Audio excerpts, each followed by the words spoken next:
Assalamualaikum warahmatullahi wabarakatuh. Shalom, Om Swastiastu, Namo Buddhaya, Salam Kebajikan. Puji syukur kita panjatkan kepada Tuhan Yang Maha Esa, karena dengan berkat dan karunia-Nya, kita bisa melaksanakan tugas kuliah ini dengan sehat walafiat. Pertama-tama saya ingin mengucapkan terima kasih kepada Ibu Karmila Akib selaku dosen pengampu mata kuliah dasar-dasar logika yang telah memberikan kami materi dan juga membimbing kami secara baik sehingga kami bisa menyelesaikan tugas ini dengan tepat waktu. Dan saya juga ingin berterima kasih kepada rekan-rekan mahasiswa yang telah menyisihkan waktunya untuk menyaksikan video pembahasan materi ini. Adapun maksud dan tujuan kami dalam pembuatan video ini adalah untuk memenuhi tugas mata kuliah dasar-dasar logika. Perkenalkan, nama saya Harif Adriansyah. Di sini saya bertugas menjadi moderator untuk memandu jalannya diskusi dan juga menemani rekan-rekan saya dalam kelompok 4 untuk memaparkan hasil tugas kami. Adapun tema materi yang akan kami bahas di sini yaitu materi proposisi. Namun sebelum memulai jalannya presentasi, ada baiknya saya memperkenalkan rekan kelompok 4 terlebih dahulu.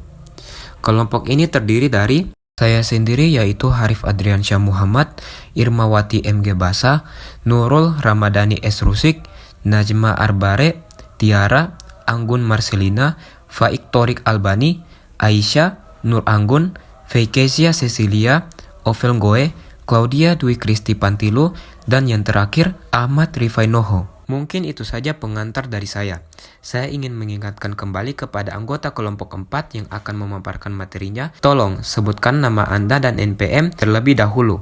Kemudian jelaskan poin-poin yang akan kalian bahas. Baik, untuk kelompok 4, waktu dan tempat dipersilakan. Perkenalkan, nama saya Najma Arbare. Saya akan membacakan pendahuluan dari materi kami. Pendahuluan, logika mempelajari cara bernalar yang benar dan kita tidak bisa melaksanakannya tanpa memiliki dahulu pengetahuan yang menjadi premisnya. Bila dibandingkan dengan sebuah bangunan, premis itu adalah batu, pasir, dan semennya. Sedangkan proses penalaran itu dapat kita samakan dengan bagan atau arsitekturnya. Dengan semen, batu dan pasir, serta arsitektur yang baik akan dihasilkan bangunan yang indah dan kokoh. Dengan premis yang dapat dipertanggungjawabkan dan melalui proses penalaran yang sah akan dihasilkan kesimpulan yang benar. Dalam logika, premis-premis yang dimaksud adalah berupa pernyataan dalam bentuk kata-kata. Pernyataan pikiran manusia mengungkapkan keinginan, perintah, harapan, cemooh, kekaguman, dan pengungkapan realitas tertentu, baik yang dinyatakan dalam bentuk positif maupun bentuk negatif.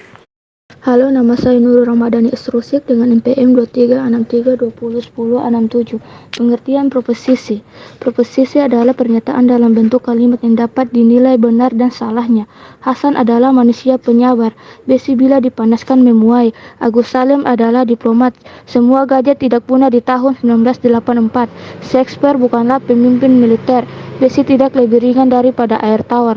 Semua pernyataan pikirannya mengungkapkan keinginan dan kehendak yang tidak dapat dinilai benar dan salahnya bukanlah proposisi seperti semoga Tuhan melindungimu, ambilkan aku segelas air, alangkah cantiknya gadis itu, saudara sekalian yang terhormat, cis kau anak tolol, wahai purnama bersinarlah selalu. Halo, nama saya Feikesia Cecilia, NPM 2363201065. Saya akan melanjutkan materi dari teman saya sebelumnya. Mengukur benar atau salahnya suatu proposisi.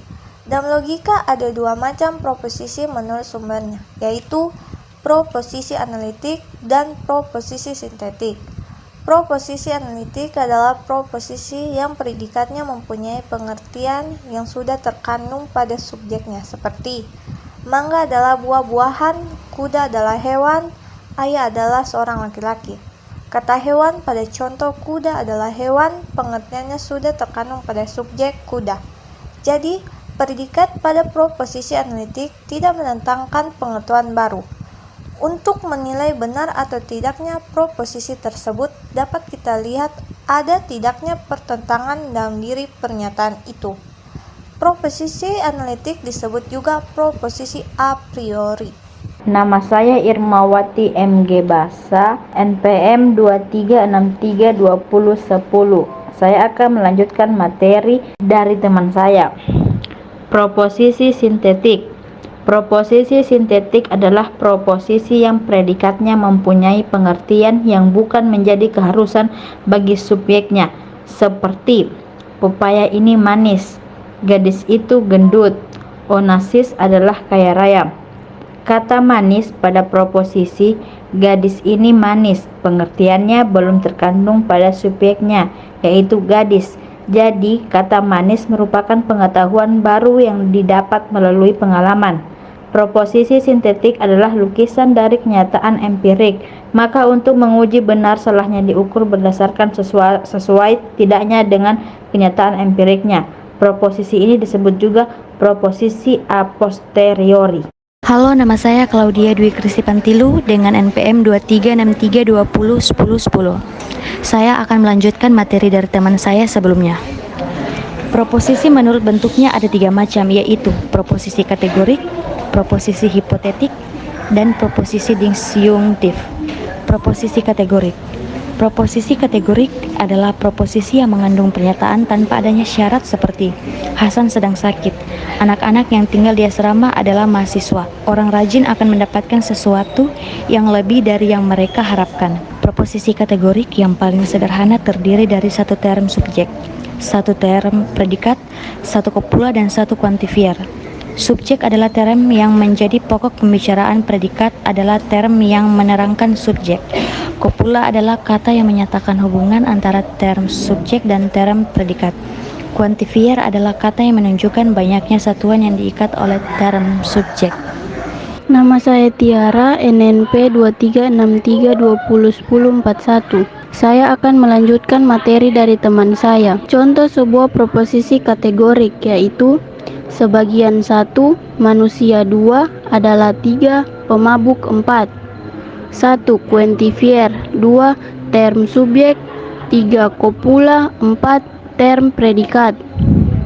Kuantifier ada kalanya menunjuk kepada permasalahan universal, seperti kata seluruh, semua, segenap, setiap, tidak satupun. Kuantifier juga menunjuk kepada permasalahan partikular, seperti sebagian, kebanyakan, beberapa, tidak semua, sebagian besar, hampir seluruh, rata-rata, salah, seorang di antara, salah, sebuah di antara. Kuantifier juga menunjuk kepada permasalahan singular. Tetapi untuk permasalahan singular, biasanya kuantifier tidak dinyatakan. Halo, nama saya Faik Torik Albani, NPM 2363201015. Saya akan melanjutkan pembahasan materi dari teman saya sebelumnya.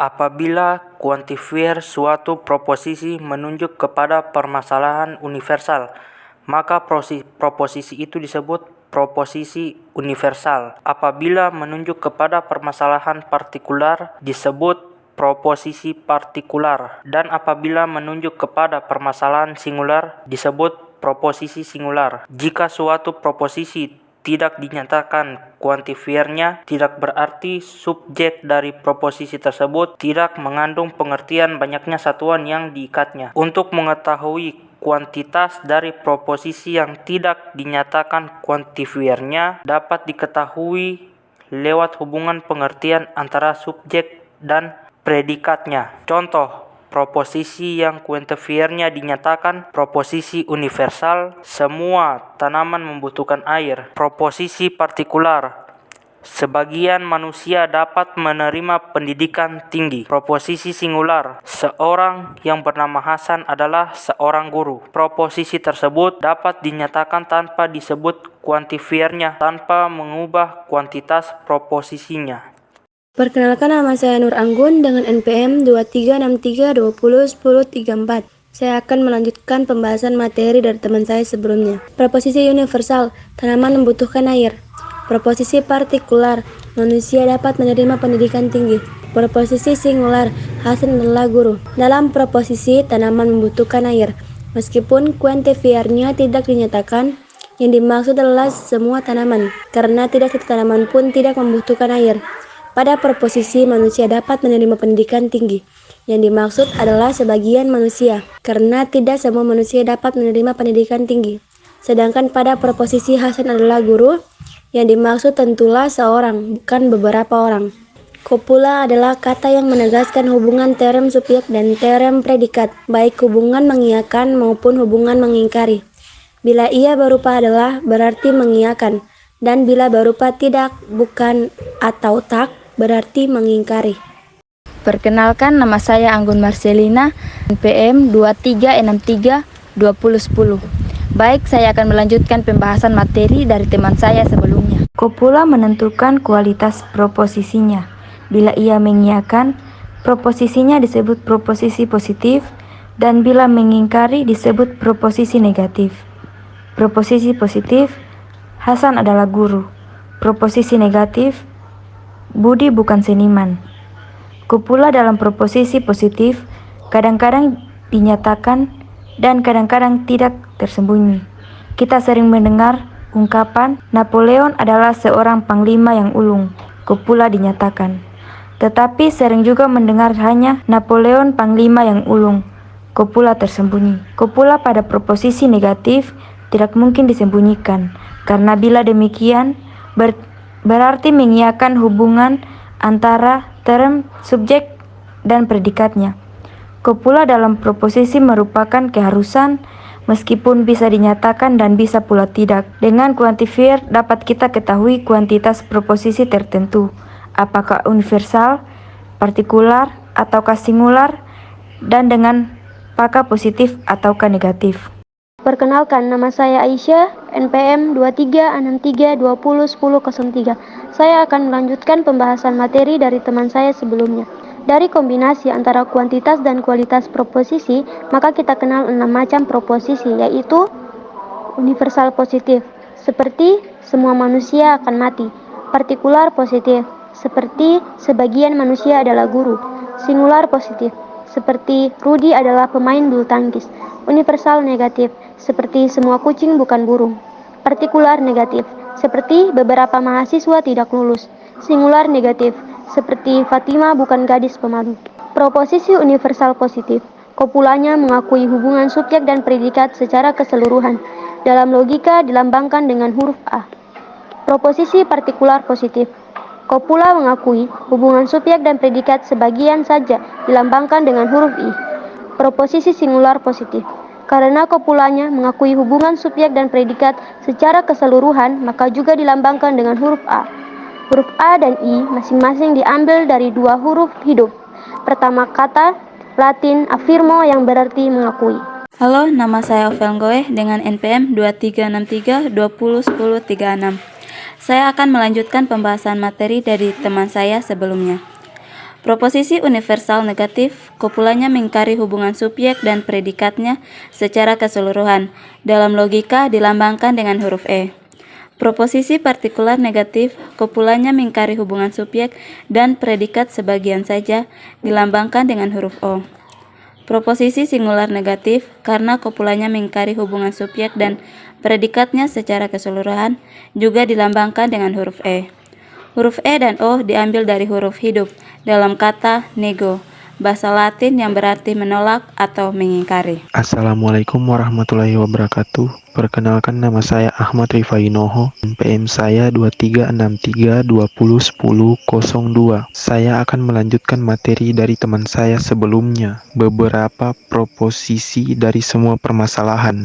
A. Semua mahasiswa adalah terdidik. Semua yang tidak tekun jarang sukses. Manusia yang sabar akan mendapat sesuatu yang tidak menyedihkan. Semua yang tidak waspada akan mendapat sesuatu yang tidak menyenangkan. I. Sebagian mahasiswa sudah kawin. Tidak semua orang mampu berpidato dengan baik. Beberapa pedagang bekerja tidak jujur. Sebagian orang yang tidak malas mempunyai nasib yang tidak begitu menyenangkan. E. Semua mahasiswa tidak buta huruf. Tak satupun juara angkat besi adalah wanita lemah. Semua yang malas tidak mendapat banyak. Semua kesuksesan tidak datang pada orang yang malas. Oh, sebagian mahasiswa tidak lulus. Beberapa orang tidak mampu berpidato. Sebagian orang yang tidak jujur mempunyai kedudukan yang layak. Beberapa orang yang konsekuen dan jujur serta bekerja sesuai peraturan tidak disenangi oleh atasannya.